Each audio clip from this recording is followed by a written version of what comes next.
dive into the future of mobility, since now I run a smart mobility accelerator, and then question time. This, I guess, it's also perfectly cool to ask questions in between if let's say moderator allows.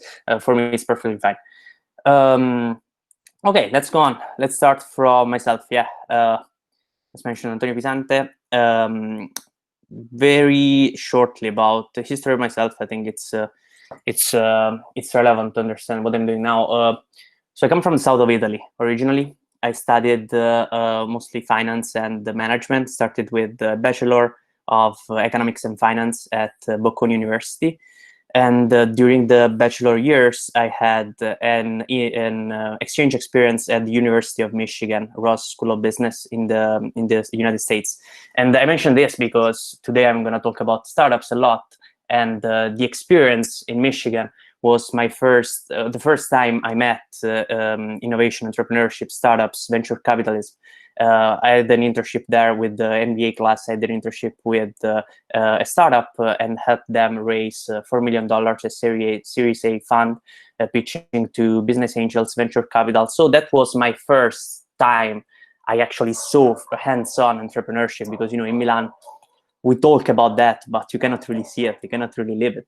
And so I had that experience that really let me be passionate about this. And actually, after that, I also had I went for an internship in India, in Mumbai, where I had an internship in private equity. So still in the field of financing startups, even though private equity deals with startups that are on a later stage, of course.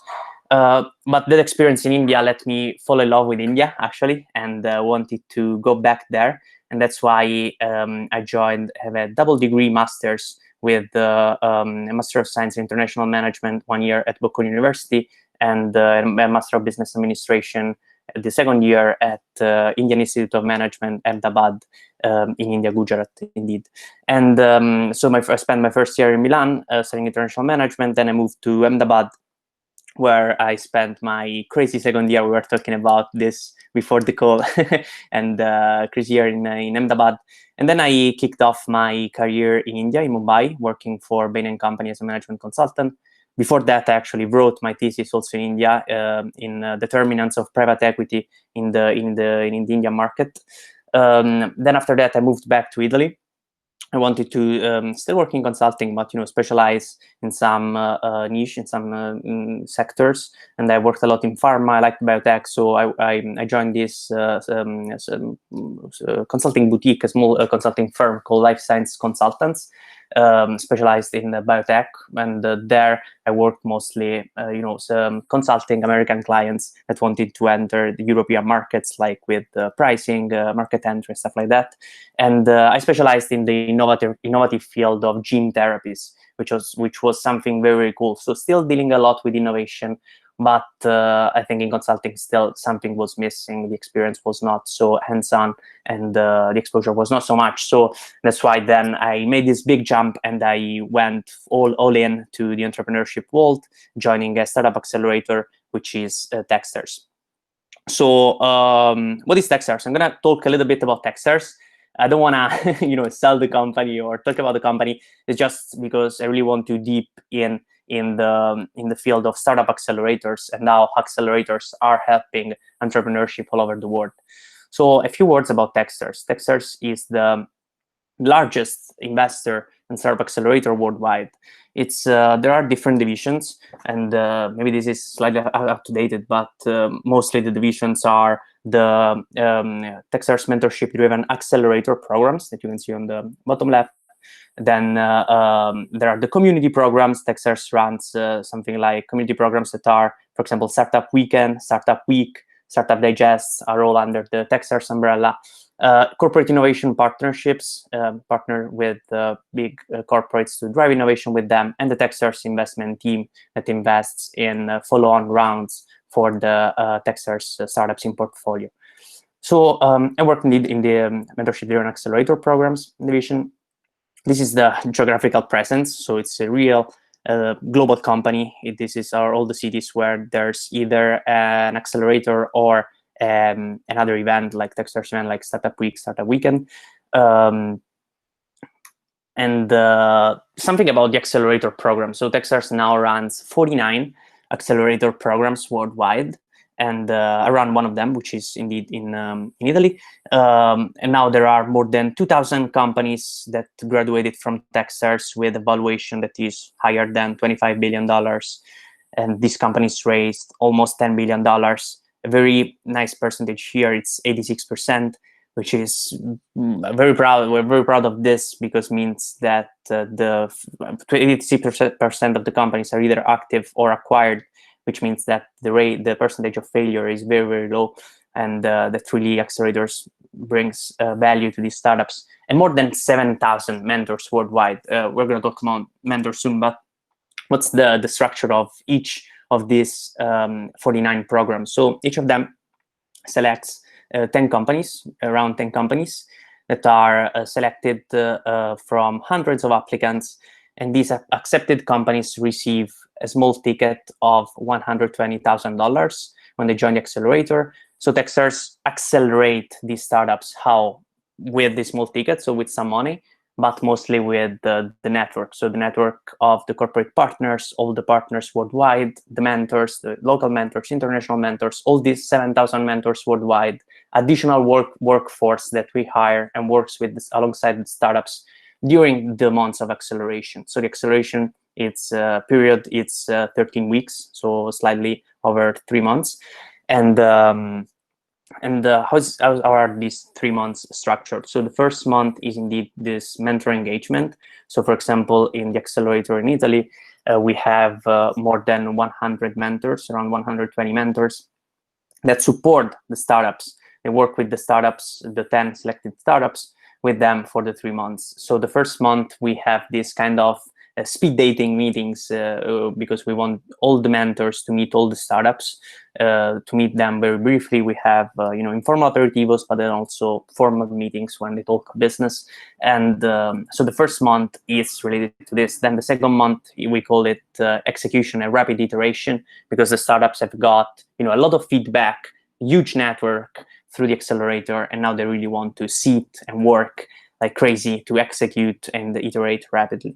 And prepare for the third month. So the third month is mostly about fundraising and demo day. So we work with the startups that want to raise additional funds after the accelerator. So we work with them, building investor pipeline, working on the pitch, on the investor deck, and working on their financials, so that when they exit the accelerator, they're perfectly ready to go on the market and raise more funds.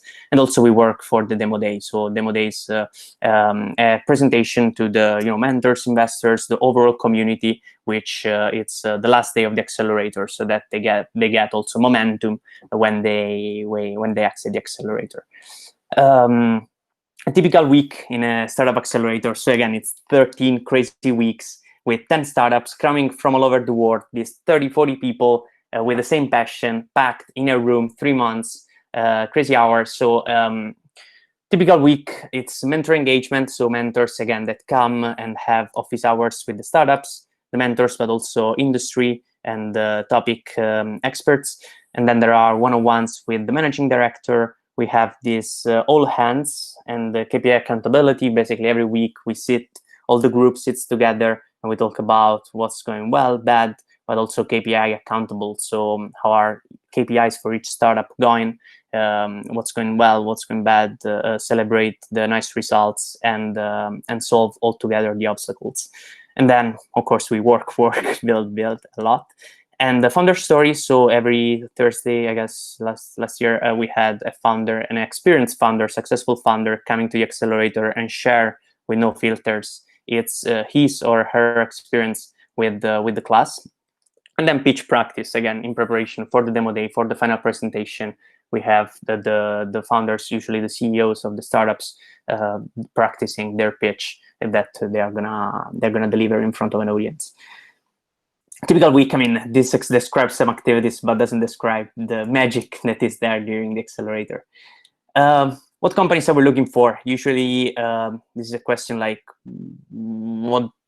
usually come, like, what do I need to get into a world-class accelerator, like it's really about the team. So here the big sentence here is stage agnostic, because it doesn't depend on the stage of the companies, like early stage or later stage, because Techstars really invests in all the stages. So can be teams with the pre-product or with millions of dollars in revenue, teams in a pre-seed stage or heavily funded, team of just 2 people or like 20 plus people. So the things that really matters is the people, the team. When like on the website, the criteria that are mentioned are team, product, traction, idea. So it's a product market idea. So it's just the team accounts for 50% of the selection criteria, because that's really the most important thing. The team, so the CAO, CTO, the dynamics within the team, that's the most important thing that is evaluated. And then again, the team usually has a CTO, because they need to have a product or to build a product during accelerator, so that they can, get the most out of the huge network that they're going to receive, they're going to be exposed to. And yeah, well, let's go. So my experience with Techstars, I first joined Techstars in Munich as a business development associate. So again, I ended my story before when I left consulting. So I joined the Techstars world as a business dev associate. For me, was the best experience, the fastest way to get into the startup world was to join a startup accelerator and working with the startups. So the associate position allowed me to work to support the startups of this accelerator with their business development. So this accelerator was the BSH Future Home Accelerator, powered by Techstars. So BSH was the partner company that is it's a leading company in the smart appliances business. It's owned by Bosch. It's a company headquartered in Munich, Germany. And this accelerator was focused on supporting startups that will shape the future of the home, so the smart home, but also especially the future of the kitchen. So those were mostly B2C companies. So very excited from all over the world, very exciting to work with them and support them with their business. Here I mentioned some, startups I work with, just to give you an idea of what we do in an accelerator and what a business development associate helping startups can do, and also try to understand what like a person coming from consulting, so traditional business problems for big companies, can do to help startups with their business development, even though the two things are completely different. Working with big companies and startups, I think there are some common ground there, and that's what I did, like translating my previous knowledge into working and helping startups. So the first one I mentioned here, Cherista from Hong Kong, they sell a smart tea brewer. So like the traditional tea brewer, but a smart one. So I helped them selling the tea brewer online, mostly a lot of Facebook ads, sell. The KPI was selling brewers, so it was just about selling them. And again, like here you can really see the difference with the company's world. Like company's world with very long-term results, you cannot really see the results. In the startup world, I would start the Facebook advertising on Monday, on Tuesday I would have all the reporting and the results, and I would know if I sold brewers or not, something like that. So it was pretty crazy. And I designed for them a whole referral program so that all the users could refer their friends and get discounts. Then there's MealIQ, a platform from the UK. They have an intelligent meal planning and shopping. And for them, I did the whole UX review. So like interviewing people, seeing people, using giving them a phone and interviewing them, using real time their app to see if their app makes sense, interviewing them to see if we should change something in the app, in the UX. So it was pretty very interesting experience. And also I worked with them with their sales pipeline for the B2B segment. Then there's 8, a company from the US, which they have mindful food journal. So like people getting pictures of what they eat to build their food journal on an app. And with them I worked with their financials. And then there's Cookbook, also from the UK. Cookbook is a digital collection of cookbooks. And with them I did this very interesting project, like a growth flywheel It's what is called the superhuman approach in startup world, which is like interviewing the current customers, getting all the feedback from them, actually surveying the current customers, getting feedback from them, and then clustering their feedback based on the fact that they're a fan or not of your product. So it's basically rewarding the fan, building on, driving the product development with their feedback, whereas discarding the feedback coming from the ones that are not fans. So did all this, like surveying current users, driving the product development, pretty neat experience. A lot of Facebook campaigns as well, email marketing, pretty cool. So I just wanted to show this just to see what business for startups is. A lot of sales, marketing, and very different things from working in traditional business. Let's move on. I guess, I mean, I don't see questions, but I guess I can just continue. But please stop me anytime if there are questions in between. So after this experience in Munich, I actually moved shortly to Paris in a coding school.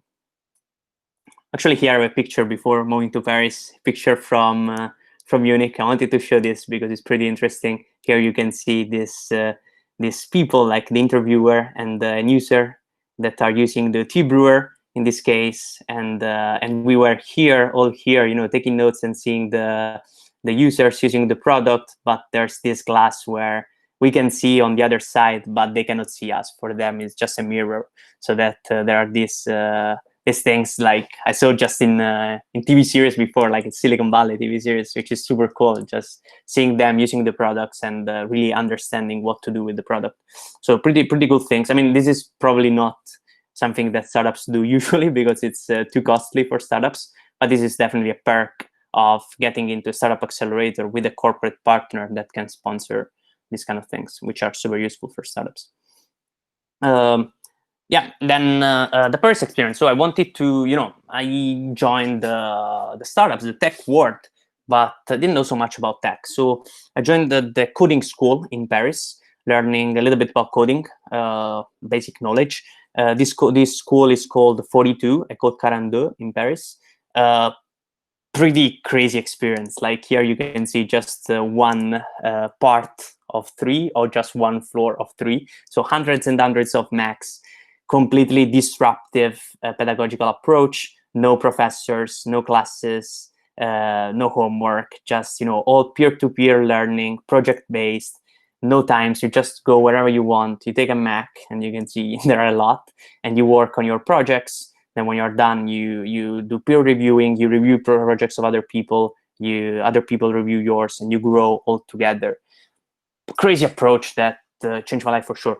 But this didn't last long, because then in the meanwhile, Techstars was entering Italy for their first time, and they called me to join as a program manager, which I was, of course, super happy to. So came back to Italy for the Smart Mobility Accelerator. So the first accelerator, Techstars accelerator in Italy, in Turin, which is and is focused on smart mobility.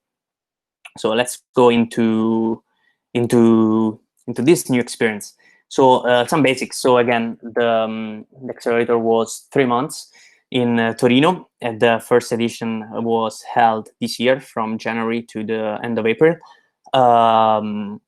11 innovative startups joining from all over the world, $120,000 each, as said before, access to the Techstars global network. We developed this program in partnership with Compagnia di San Paolo, Fondazione CRT, and Intesa San Paolo Innovation Center. So 2 private foundations, and the third one, the Innovation Center of the major Italian bank. And you know, Techstars, partner mentoring, access to perks, etc. The location is very nice. It's called OGR, which stands for Officina Grandi Riparazioni. For those that are not Italian, means repairman, like repairman's workshop. So it actually was a train repairman many years ago, and then was completely renewed and turned into an innovation, a new innovation workshop. So here from the top, you can see this amazing view with the 3 buildings. The one on the left, I guess, no, the one on the right is the Tech, OGR Tech. So it's the building hosting startups, tech companies, innovation departments of big companies, venture capitalists. So they want to really drive the tech and the innovation in there. The one on the left is the OGR cult, which is related to culture. So they do art exhibitions, concerts there, those kind of things. And the one in between is OGR Taste, which is actually some restaurants are in there, because restaurants is it's relevant both to the tech world and the culture world, for sure. So a very, very nice place. Moved there, and here you can see the inside of OGR Tech. This was the class around 11 startups from all over the world. They came all over from US, Norway, Germany, UK, Ukraine, and pretty interesting. This was a serious picture on day one with the new Techstars hoodies. And the corporate partners, again, Compagnia San Paolo, Fondazione CRT, Intesa San Paolo Innovation Center. They provide industry experts, mentors from their corporations. They have a lot of expertise and a huge network that they can help support the startups with. They also have institutional partners to source other mentors for funding opportunities, business opportunities for them, and also support the program with their PR and program marketing. So very, very, very interesting seeing Startup Accelerator, which is a very nice place to be, because can work both with big companies and startups together to bring value to the world. And the mentors, of course, like here you can see some Polaroids, some shots taken to the more than 100 mentors that came to the accelerator to meet the startups.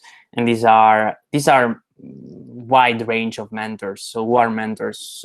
So there are like successful previous entrepreneurs that want to help the startups with their experience, or like people with specific skills such as, I don't know, finance, business development, design, product, like specific skills to help the entrepreneurs, or like executives, investors, many different profiles, and this is meant to bring support to the startups from many different angles. And these are the heart of Techstars, of the accelerator. They give first, as it's written here. Give first meaning giving to the startups without expecting anything in return. And this is the real culture that we have and that our mentors have. And then adaptability through unique times. Let's call it like that. So we ran the accelerator from January to May to end of April. So during these unique times during Corona. Here on the top, you can see we were happy before that, for sure. Running the whole first month of February in person. The mentor meetings, amazing time. You can see here some mentor meetings, dinners. Here we were in Barolo for our program retreat near Turin. Lunches with mentors, dinners, aperitivos. So everything ran perfectly well. Then we were hit by coronavirus, of course. We were actually the first program worldwide from Techstars to be hit by coronavirus, because Italy was the first country in the Western world to be hit by coronavirus. So was pretty crazy, like turning the accelerator to virtual from one day to another, having more than 30 people from all over the world in Turin that had to run somehow to their place. So pretty crazy times, but went very, very well. So on one hand, like we had the support from Techstars. Techstars runs a completely virtual accelerator. It's been running since 3 years already. And this is made for founders that cannot relocate for 3 months, and they supported us a lot with the shift from in-person to virtual. And then founders are just amazing people to work with. They are super adaptable. They can adapt very, very easily to new circumstances, both with their business and with the program, of course. So everything went super well. In here on the top right, you can see, for example, one of our family dinners that usually when run on Thursdays at OGR. One different startup would host the family dinner every week, deciding the theme, inviting everyone, hosting the dinner. And then we had to organize our family dinners online over Zoom, which was not convenient, but as you can see, we had fun even there. This was the Carnival edition family dinner. And So it was pretty nice, and we also achieved some results virtually that were probably not achievable in person. For example, the final presentation that I mentioned before, the so-called demo day, in person we would have aimed for around 500 people, whereas online we had thousands and thousands of people joining to watch the pitches from the startups. And this was because we didn't have any restrictions in terms of budget or in terms of space. Let's go on. Let's see the time. Yeah, I guess I should move on quick. So let's go to future mobility. So as we talked about the smart mobility accelerator, it's focused on mobility. So we want to invest in startups that will shape the future of mobility. So what's happening in there? We'll first talk about the startups that we had in our previous batch, a little bit about them, what are the technologies and businesses, and how they are impacting mobility. But then also I'm going to talk about a little bit about my view of future mobility, what's happening, and what we are looking at. So the startups, again, 11 startups coming from 9 different nationalities, companies and founders coming from Austria, Germany, Italy, India, Pakistan, Norway, US, UK, Ukraine. So very international class, many kind of industries, both. I think mobility is a very, very wide concept covering a lot of areas. And we cover basically all the aspects of mobility, from urban mobility to logistics, supply chain, software, hardware, also smart cities and many other enabler technologies, such as I can just think of all the enabler for electricity, all the energy segment, which is an enabler for the future of mobility for those that believe in electric vehicles, and we'll get there. But yeah, some startups there. Just starting from the top, Automotus, for example, they automate curbside operations for all things mobilities, like from passenger vehicles to scooters, Ubers, delivery trucks. So the curb is, the space between the road and the sidewalk. So the curb is where usually cars are parked. So they help cities and government and campuses to manage in the best way the curb. Or we have Parkophone, which is a mobility service platform that uses precise vehicle location to automate parking, tolls, insurance, in-car payments, fleet management. They are from the United States. Then we have Nicolytics, for example, also from the US, from Florida. They do advertising campaigns with micromobility and ride-sharing partners, such as they put wrap on the cars of like Uber drivers in Italy. Now they do with taxi drivers, and these wraps change, and they can track who's looking at these ads through their proprietary technology. Then we had, for example, Go2U, which is they have unique booking features for the electric vehicles drivers. They have a mobile app where they can find the charging stations. And the smart EV charging, they offer EV charging management system for private businesses to match demand and supply. And we have, for example, Urban SDK, which sells to cities, to government, and they want to they sell transportation safety analytics platform to the smart cities. Like they connect to the cameras, to the sensors, to all the cities to all the things that cities have to allow them to take smart decisions analyzing data. Then I'll talk about Tuk and Wiglad, which are the two Italian ones. Tuk, it's like a patent imagining the future of the vehicle. So a vehicle made of plug-and-play components that you can make and personalize over time, like with seats, dashboard, many things. They just have the base, and then you can form the interior based on your preferences and needs over time. And then Wiglad, for example, that works with a journey mapping platform for people with motor disabilities. So this was pretty much technologies that just talked about some of these businesses and tech, just to see what are the current startups of today working on mobilities and shaping the future of mobility. So from revolutionizing the vehicle of the future, to working with smart cities, to take all the data and making smart decisions, to the advertising, automated parking, tolling, in-car payments, and all these kind of things. So it's and electric vehicles enablement. So it's very cool to work there. Let's get into the future mobility. And pardon for this picture, I just got it from maybe another event, maybe online. I hope I don't get copyright issues, but it's not mine. But it's super cool, and I guess it describes a little bit what's happening in urban mobility, and gives me some ideas on what to talk about. Because it's hard to say, okay, talk about the future of mobility. There's so much going on there, and just one second. And since these days I'm thinking a lot about this, because we are opening our class for the 2021. So we're gonna do the accelerator that we did this year. We're gonna do next year as well, and we're gonna open the recruitment phase, the sourcing phase, our roadshow very soon to recruit the startups for next year.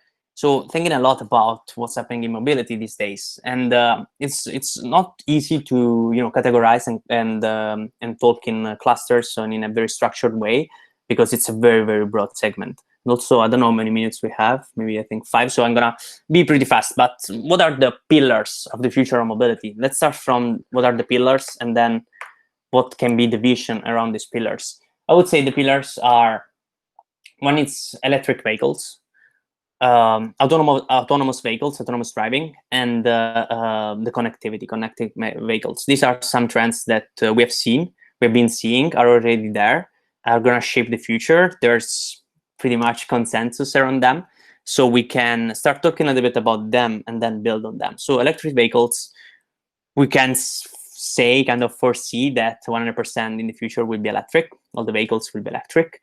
Countries are already working towards the direction.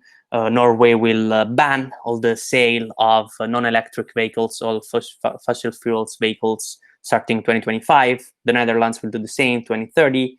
Israel 2030 as well on imported vehicles. Sweden, Iceland 2030 as well. 2035 to 2040, many other countries have already policies for them, including France. Others are just giving tax advantages, like Germany. In many instances, it's the cities that is making the stricter policies to access some zones, or in general for the vehicles. So it's even more than the countries. But I mean, in general, the trend is there. Everything is going towards the ban of fossil fuels and electric vehicles, or even other types. And then there's autonomous driving, which I think it's also an enabler of electric mobility. We'll get into autonomous driving, but AD basically it will also speed up the electrification process, because electric vehicles and autonomous vehicles go hand in hand. So they develop together, because EV have faster response and lower latency, and these things suit very well autonomous vehicles. So autonomous vehicles will be also speeding up the process of electrification of vehicles. Sorry, just someone can tell me, like, if I can go on for 5 minutes. Yeah, no, that's fine. That's fine. Absolutely. Okay, perfect. Thanks, No man. And then, yeah, autonomous vehicles is like the other big pillar. We can also pretty much say that 100% of everything will be autonomous. Autonomous technology is already there. So autonomous meaning like self-driving cars, 100% autonomous, level 4 and 5, just window driver in the vehicle. Many are already there. Some are optimistic, some are less pessimistic. Some say next year, 2022. Some are saying no, later, 2025. I don't know, but the technology is there, and it's very likely to say that technology will be there and everything will be completely automated. And this, I mean, I think also in the impact to the world, electric vehicles and autonomous vehicles are also complementary, because one impacts on the environment, on the health, which is electric vehicles, substituting fossil fuels vehicles. And autonomous vehicles is more on the safety, for sure, and on the comfort. The safety because I would say in the future, human drivers will be seen as killers because car accidents are the main reason for mortality, and that will be just a thing that will be seen as too dangerous to be done.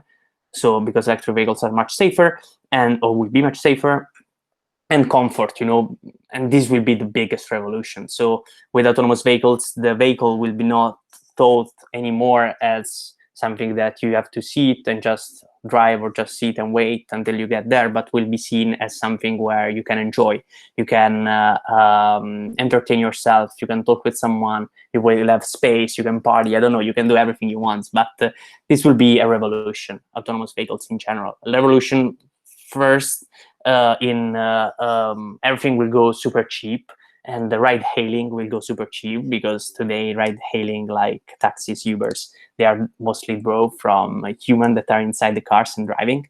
So competition will be high, transportation will be seen as a commodity, and price will go just super low. Property of the vehicle will also be super low or won't exist at all.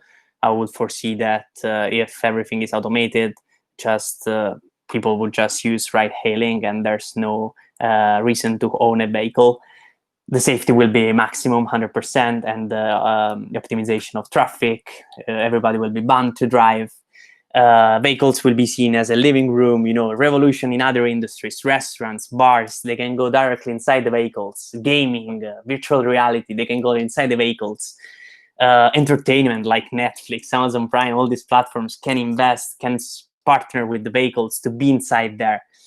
Then the revolution, of course, in the automotive, in the OEM and car manufacturers. And I guess Nicola in the call knows much better than me, but also the OEM will be revolutionized. Like most of them, they cannot develop the software, right?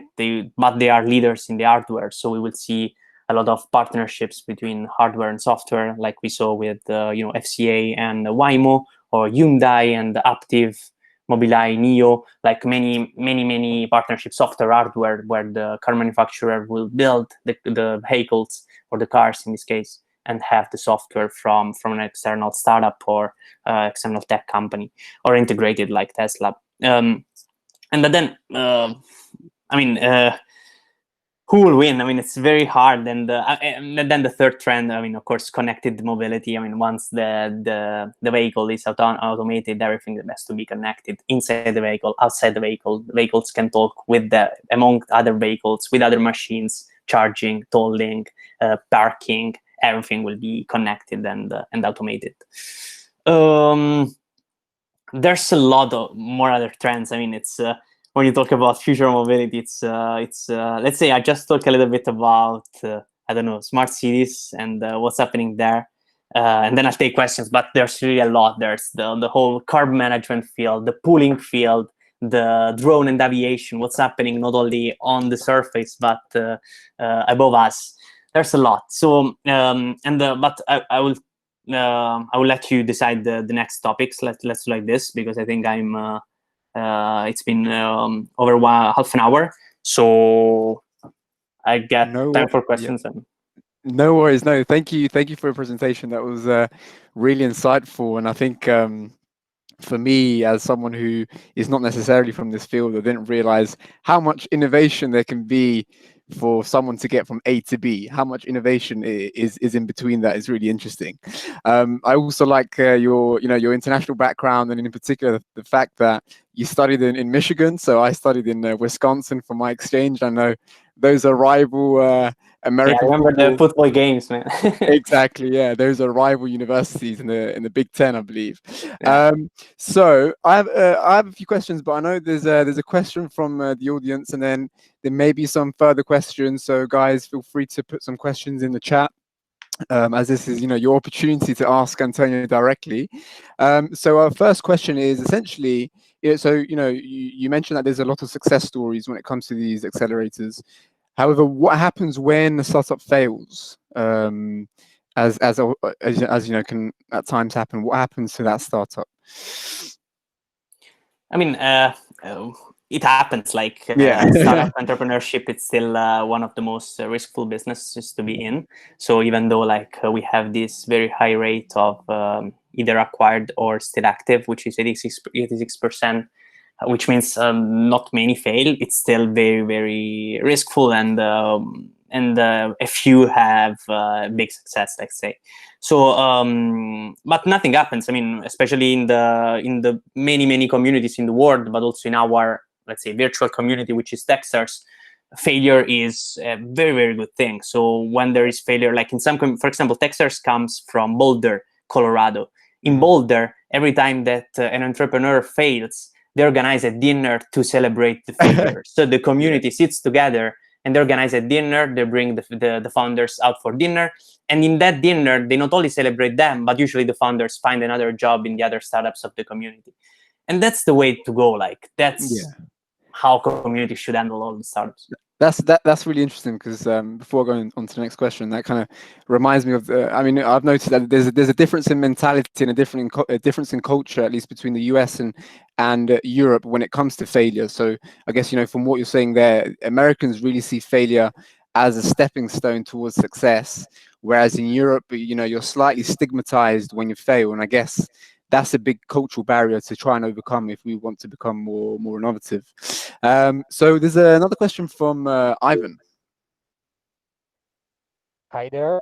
What I was wondering is that, I mean, a cycle for acceleration of yours is 3 months on average.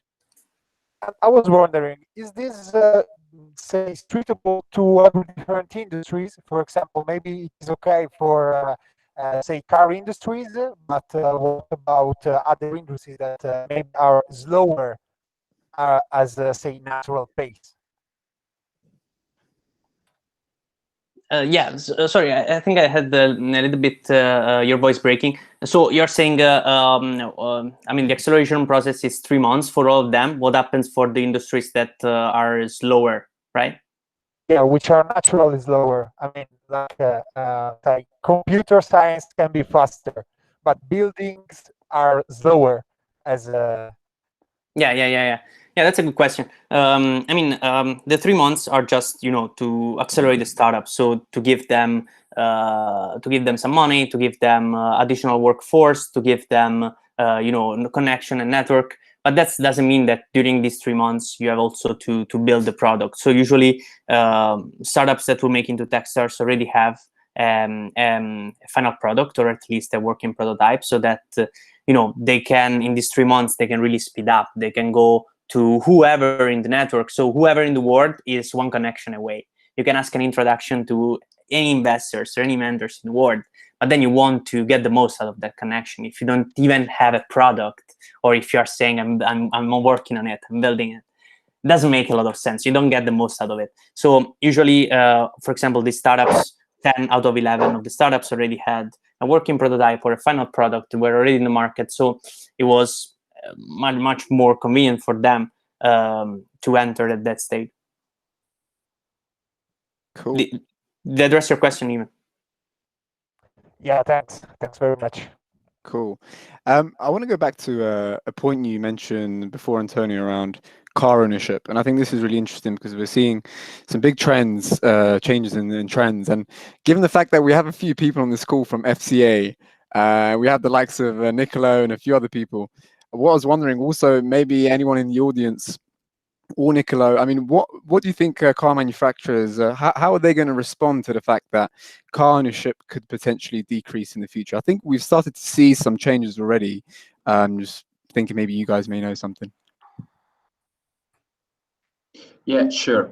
I think that in the case of FCA, but many other competitors like BMW, Mercedes, PSA, for example, they are trying to either build their own leasing company, rental company inside, sharing. So, for example, in Italy, FCA has a partnership with Enjoy. FCA has its own leasing company. So this is clearly the trend. I mean, either you build in-house your leasing or sharing mobility company, or either you partner with someone else, like Uber, Waymo in US, for example, for FCA, for the autonomous driving. So there are two ways, but in the same way, they reach the same goal, in my opinion, which is not anymore car ownership, of course. Thank you. Cool. So we have some questions coming in now in the chat. So I'm going to read out the questions. So there's two questions here from Davide. The first one is, how do you see the mobility industry after this pandemic? So would there be any major changes? Are there any trends which are being accelerated because of COVID or anything like that? And the second one is, wait, I'll let you answer that and then I'll go into the next one because then it might become too much. Yeah, good question. I mean, I think many people today, also many people more knowledgeable than me, are talking about this, but my view is that nothing changes, even though many people are. I mean, it's a matter of opinion. I think that COVID trends are just none of the trends are permanent. Everything will be back to normal. Maybe some permanent changes in other industries will bring something in mobility. For example, thinking of the rate of delivery, like the attitude of people of getting delivery services for grocery, for food, for packages. If that increases, then something like the carb management, which is related to mobility of the roads for the cities, that's even more important, because there's a lot of competition for the carb. Today, the carb, especially in Italy, is mostly given to parking cars, whereas in the future there will be a lot of competition for the carb. Some people will go for parking, but bicycles also want the carb for bicycling, or delivery services, they want them for delivering packages, food, grocery. Everybody wants that. Or ride hailing, Uber's taxis also want the carb to stop. So like a trend like that that we are seeing, and that is there for sure and will be permanent, will also impact, for example, on the carb management. But if we talk about usual other trends in mobility that are impacting, like shared mobility, or less public transport and more car ownership, all these trends will disappear for sure. Thank you. So the second part to Davide's question is around, let's say, the topic of big data, let's say, and he's asking, are you dealing with any car data monetization startups, you or the Techstars, or what have you seen in this world? Yeah, I mean, car data. Yeah, we have actually a startup that lets cars pay other like automates payment, car to car or car to other machines, such as tolling or charging stations. Yeah, I mean, we have seen a lot of number of other startups like dealing with that. There will be a lot, and I mean, we talked before about autonomous. Autonomous, like when you put computer vision in a car, the data that they get is like crazy. I don't know, I read some data like 40 terabytes a day, something like that, like just crazy. You have a lot of data coming from the cameras and from the sensors, and when the car is connected, what to do with the data, I don't know. I mean, I don't know how much is relevant. I don't know how much monetizable is that. In a future of completely decentralized and everybody's owner of the data and even monetize for that, that would be awesome. But now asking how would you monetize this data, it's very hard to answer. Thank you, no worries. Okay, we have a question from Drivit. So I was just typing it. So ciao Antonio again. I had a question. Since you were working in future mobility and with lots of startup, I was curious to know about some market research. That is there any startup involved in establishing V2G, vehicle to grid technologies for big giant parking lots? You can say, big corporates, for example, FCA or something. And another question was since there are electric vehicles, there is a second life for the battery. And the second life of the battery is that once your car doesn't reach 110 kilometers or miles per hour, that battery can be still be used in home appliances to power them, or especially in the countries like Africa where there are lots of power cuts, even in India. And are there any companies who are in this B2B network of buying back the battery packs from electric vehicle providers and providing them to the power companies like NLX or any of them? Yeah, next question. Very nice. It's clear that you are from the from the industry. So I mean, you mentioned B2G. I think it's very important. Like before, we talked only about trends that are happening in the car, in the vehicle, usually with the automotive companies. But the innovation in mobility will be much more than that. And one of the main players will be government for sure. So businesses that today are B2G, business to government, are so important. Like government will be so important to shaping urban mobility, such as optimization of roads through public transportation, through urban planning. We talked about the car management. There's the smart parking in general, enforcement of traffic laws, dynamic traffic laws, like changing speed limits based on the surface conditions. Like a lot of things that can be done. And we have startups, the two startups actually that are B2G and work with directly with the government. And we're very happy that both of them also partnered with the city of Turin and are testing their pilots today in Turin through the project Torino City Lab. So they connect to the cameras, the sensors, everything that is in the city to give recommendation to the city municipality on how to take smarter decisions. On a bigger scale, I mean, there are a lot of B2G startups now that I'm thinking of. One, it's Via, which is an Israeli startup, now huge. They just got 200 million round, I guess, from Exor, so FCA is involved in that as well. So these startups, I mean, they help government to optimize public transportation. Huge startup, and I mean, getting into B2G it's a very, very good business, and because they have a lot of power and a lot of stake in the future. To the second question about the life of batteries, I don't have a really good question. I mean, I would pass on this one. I haven't seen startups of technologies doing exactly that. I'm sure that's of course an opportunity, as you mentioned, but I don't know startups doing exactly that. Thank you. Would be glad to start those kind of startups. Thank you, guys. So I don't think there's any more questions. I've got one more question on my side to finish off. If any of you guys in the audience have a question, please feel free to put in the chat now, as I think it's nearly time to close this call, as I appreciate, don't want to use too much of your time, Antonio. Thanks for your time. So one simple question for you, considering that on this call, I think 90% of us on this call are Italian, work and living in Italy. What do you believe Italy needs to accelerate or to move into that digital future when it comes to mobility? Yeah, I think first of all, strong community, right? Strong community. I mean, communities built with entrepreneurs are driving the community. We are seeing, government or universities or other big companies that want to get into community, but the community is built from the entrepreneurs to the entrepreneurs with many other stakeholders, such as universities, big companies, investors, and anyone, which are accelerators, us, for example, which are very good players of the community, but has to be driven from entrepreneurs.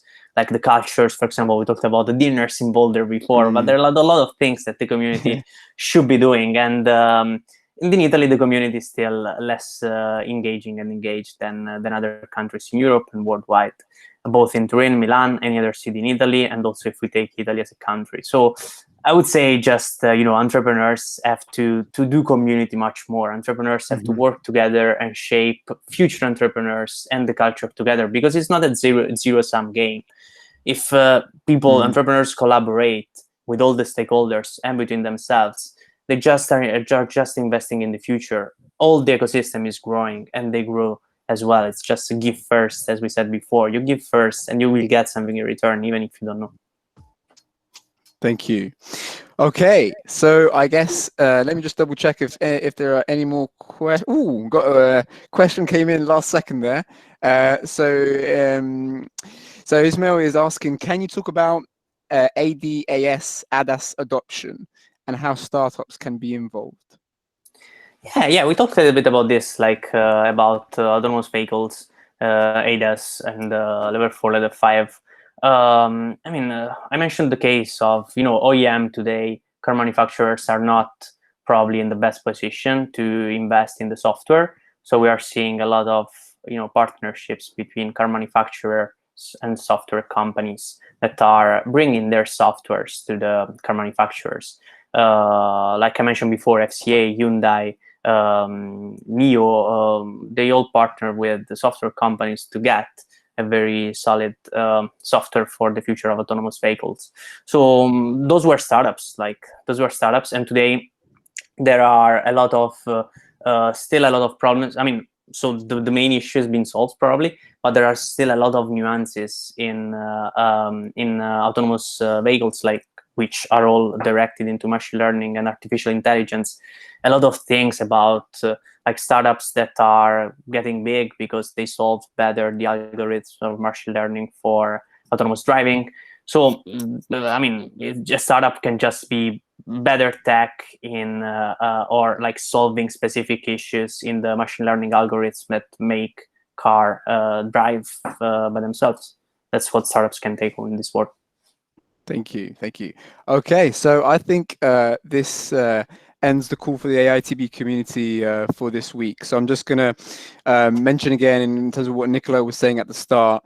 What we're trying to do here is give a platform to people like Antonio, to early career professionals, to really share their insights and their perspectives. One important thing, or two important things I want to mention is, one is, if any of you guys here in the call would also like to present about something or know of someone who would like to present, please feel free to reach out to us, because these can be very good platforms for you guys to promote yourselves, to promote your own brand online, and to really share your own perspectives, and to really share online whatever it is that you're up to or that you're interested in.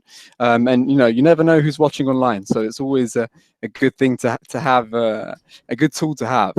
And lastly, just a bit of an announcement. So AITB Community is a new initiative. However, we're recently, let's say, partnered with LBS, London Business School. We have one of our founders who's doing an entrepreneurship course at LBS, London Business School. So this is him trying to help AITB community expand its network and really promote the community. So you never know where things go on from here for this community, and the networks and the truly international network as well. So I want to really thank you, Antonio, for giving up your time, preparing those slides, which were really insightful, giving up your time today, and also presenting. And also, I would like to thank everyone who joined. No worries. I would like to thank everyone who joined this call. And if any of you guys are new to this initiative, make sure you follow us on LinkedIn and subscribe on YouTube, as every week we have new speakers like Antonio sharing their insights and their perspectives. So thanks so much for joining, and also keep watch for offline interviews that we're doing. So a new series, let's say, where we give quick snippets, quick interviews, quick insights for people. These are recorded interviews which I'll be hosting and I'll be sharing online as well. So if any of you guys want to be part of that, feel free to reach out. So I think that's that. So thanks, Antonio, and thanks everyone. That's it for this week. Thank you, guys. Thanks a lot. Talk soon. Thank you. Cheers, Antonio. See you around. Bye. See you. Bye-bye.